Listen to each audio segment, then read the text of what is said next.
ഹരേ രാമ രാമ രാമ ഹരേ ഹരേ, ഹരേ കൃഷ്ണ കൃഷ്ണ കൃഷ്ണ ഹരേ ഹരേ.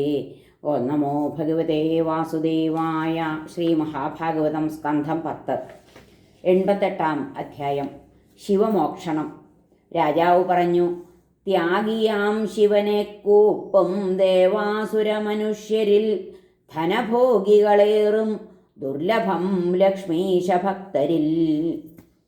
വിരുദ്ധശീല ഭക്തർക്കു വിരുദ്ധാനുഭവം ഫലം ഇപ്രകാരം വരാനെന്തി ശങ്ക തീർത്തു തരേണമേ.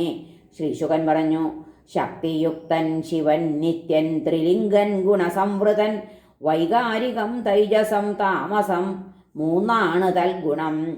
അവയാൽ ജാതമാവുന്നു 16 വികാരവും. ഇതിലൊന്നിനെ വന്ദിച്ചാൽ നേടാം സർവവിഭൂതിയും. പ്രകൃത്യതീതൻ പുരുഷൻ സാക്ഷാൽ നിർഗുണനാഹരി. അസർവസാക്ഷിയെ പൂജിപ്പവൻ നിർഗുണനായി വരും. അശ്വമേധം കഴിഞ്ഞപ്പോൾ ധർമ്മൻ തവ പിതാമഹൻ ചോദിച്ചു, ഭഗവാൻ അച്യുതന്റെ ധർമ്മോക്തി കേൾക്കവേ. ഇതേ ചോദ്യം തുഷ്ടനാ ജിജ്ഞാസുവോടോതിനാൻ പ്രഭു. യദുവംശാവതീർണൻ മാനവക്ഷേമപരായണൻ. ശ്രീ ഭഗവാൻ പറഞ്ഞു, ആരെ തുണയ്ക്കാനാശിപ്പേൻ ഹരിപ്പേൻ തൽധനത്തെ ഞാൻ. വെറുക്കുമാ നിർധനനാം ദുഃഖിയെ സ്വജനാവലി. ധനേച്ഛയാൽ ചെയ്തതൊക്കെ തകർന്നാൽ ആ നിരാശനിൽ മൽഭക്തമിത്രോത്തമനിൽ പൊഴിക്കും ഞാൻ അനുഗ്രഹം. ആ ബ്രഹ്മം പരമം സൂക്ഷ്മം ചിന്മാത്രം സത്തനന്തകം. അക്ലിഷ്ടാരാധ്യരെ തേടുമതിനാൽ ഭക്തരന്യരെ. ആശുതോഷപ്രീതരവർ ലബ്ധ ശ്രീരാജ്യരുദ്ധതർ മറന്നു വരദന്മാരെ ധിക്കരിപ്പൂമദാന്ധരായി.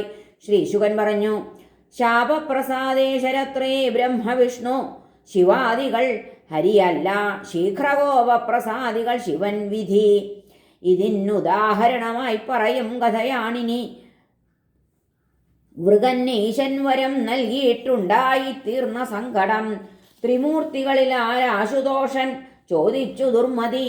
വഴിക്കു കാണായ നാരദനോട് അശകുനീസുതൻ, ശിവനെ സേവിക്കുകിൽ നീ പ്രാപിക്കും ക്ഷിപ്രസിദ്ധിയെ. അല്പം മതി ഗുണം ദോഷം ഇണങ്ങുമിടയും ശിവൻ. രാവണൻ ബാണനും വാഴ്ത്തും ഭക്തരെന്നനുമിക്കയാൽ അതുലൈശ്വര്യം കൊടുത്തിട്ട് ആപത്തിൽ പെട്ടുപോയവൻ. ഇതു കേട്ട സുരൻ കേദാരത്തിൽ അഗ്നിമുഖത്തുടൻ തൻ്റെ മാംസം കൊണ്ടു ഹരനായി ഹോമം നടത്തിനാൻ. ശിവൻ പ്രത്യക്ഷനാവാഞ്ഞു തീർത്ഥത്തിൽ ചെന്നു മുങ്ങവേ. സ്വന്തം തലയറുക്കാനായി സ്വന്തം വാളോങ്ങി ദുഃഖിതൻ. ഉടൻ മഹാകാരുണികൻ ശിവങ്കരൻ തീയെന്ന പോൽ തീയിലുയർന്നു. കൈകളിൽ മൃഗന്റെ ഹസ്തങ്ങൾ പിടിച്ചു നമ്മൾ പോൽ തടുത്തു. നീങ്ങി നിജദേഹ വൈകൃതി. മതി മതി ഞാൻ തരുവേൻ വരം, സ്വയം വരിക്ക നീ ഇഷ്ടവരം. മമാശ്രിതൻ ഭക്ത്യാതരും നിർമ്മതി, ഞാൻ അവനുമേൽ പൊഴിക്കുമേ കാരുണി. ചൊല്ലിനാൻ ഹരൻ, തൻ്റെ കൈ തലയിൽ തൊട്ടാൽ മരിക്കും സ്പൃഷ്ടൻ ആ ക്ഷണം എന്ന ഘോരവരം പാപി തേടി ദേവങ്കൽ നിന്നുടൻ. കേട്ടപ്പോൾ ഭഗവാൻ രുദ്രൻ ഷഡ്ഗവ്യപ്പെട്ടു ഭാരത ഓം എന്നോതി. പാമ്പിനു പാലേകും പോലെ ചിരിച്ചവൻ. ഇതു കേട്ട അസുരനുണ്ടായി ഗൗരിയെ കക്കുവാൻ കൊതി. വയ്ക്കാൻ നോക്കി പരീക്ഷാർത്ഥം ശിവന്റെ തലയിൽ കരം. താൻ ചെയ്തതിൽ ദുഃഖിതനായി ഭയപ്പെട്ടിടിനാൻ ശിവൻ.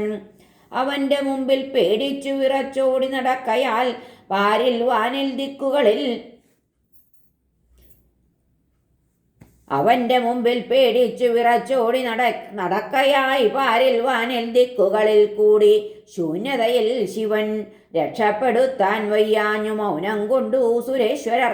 ഇരുൾ താണ്ടി ഭാസുര വൈകുണ്ഠം പൂകീടിനാൻ ശിവൻ. നിരുപദ്രവ സംശാന്ത യതികൾക്കു പരാംഗതി. സാക്ഷാൽ നാരായണ ഗൃഹം ഇല്ല പിന്നെ പുനർജനി. അകലെ ദുഃഖിയെ കണ്ട ഭഗവാൻ ദുഃഖനാശനൻ. വടുവേഷം ധരിച്ചെത്തി മൃഗന്റെ അരികത്തുടൻ. മേഖലാജിന ദണ്ഡാക്ഷതേജസ്സാൽ അനലോജ്വലൻ. അഭിവാദ്യം ചെയ്തു ദർഭ കൈക്കൊണ്ട വിനയാന്വിതൻ. ശ്രീ ഭഗവാൻ പറഞ്ഞു, ശാകുനേയ തളർന്നു നീ എന്തിന്നിദൂരയാത്രയിൽ വിശ്രമിക്കൂ, കുറച്ചാശ നേടുവാൻ ഉടൽ വേണ്ടയോ? കേട്ടാൽ വിരോധമില്ലെങ്കിൽ യാത്രോദ്ദേശമുരയ്ക്ക നീ, സ്വകാര്യവും തോഴരോട് പറവൂ നമ്മൾ നേടുവാൻ. ശ്രീശുകൻ പറഞ്ഞു, ഭഗവാൻ അമൃതോടൊത്ത വചസ് ഏവം പൊഴിക്കവേ ക്ഷീണം പോയി കാര്യം പറഞ്ഞവൃഗനോടോതിനാൻ ഹരി. ശ്രീ ഭഗവാൻ പറഞ്ഞു, തൽഭാഷിതം അവിശ്വാസ്യം ഇതീ മട്ടിലിരിക്കുകിൽ ദക്ഷശാപാൽ പ്രേതപിശാചോപമൻ വൃത്തി കൊണ്ടവൻ ജഗൽഗുരുത്വമില്ലായാൾക്കിതിൽ നീ സംശയിക്കുകിൽ സ്വന്തം തലയ്ക്കു കൈവച്ചു പരീക്ഷിക്കാവതല്ലയോ? കളവാണീശോക്തി എന്നു താങ്കൾക്കും ബോധ്യമാവുകിൽ അവനെ ശിക്ഷിക്കണം നീ പറയൊല്ലിനിയാനുണ. ഭഗവാൻ തൻ വശ്യവാക്കി ഈ വിധത്തിൽ കേട്ട വേളയിൽ കുബുദ്ധിതൻ മനസ്സ് ആടി വച്ചു കൈ തൻ തലയ്ക്കവൻ. പെട്ടെന്ന് ഇടിത്തീയേറ്റാൽ പോൽ വീണുപോയി തലവിണ്ടവൻ. ജയശബ്ദം നമശബ്ദം മുഴങ്ങി സാധുശബ്ദവും. വൃകാസുരൻ പാപൻ ഏവം ചത്തപ്പോൾ തൂകിപൂവുകൾ ദേവർഷി പിതൃഗന്ധർവർ. ശിവൻ സങ്കടമുക്തനായി മുക്തനാം ശിവനോടോതി ഭഗവാൻ പുരുഷോത്തമൻ, അഹോ ദേവ മഹാദേവ സ്വഭാവാൽ പാവനീ ഷഠൻഹതൻ. മഹാത്മവിദ്രോഹിക്കില്ല ക്ഷേമമൊരിക്കലും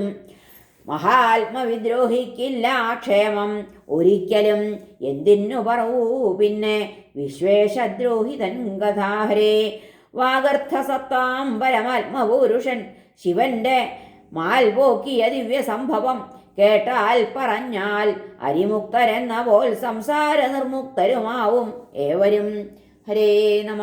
ശ്രീകൃഷ്ണാർപ്പണമസ്തു. സർവത്ര ഗോവിന്ദനാമ സങ്കീർത്തനം. ഗോവിന്ദ ഗോവിന്ദ. ഹരേ നാരായണ.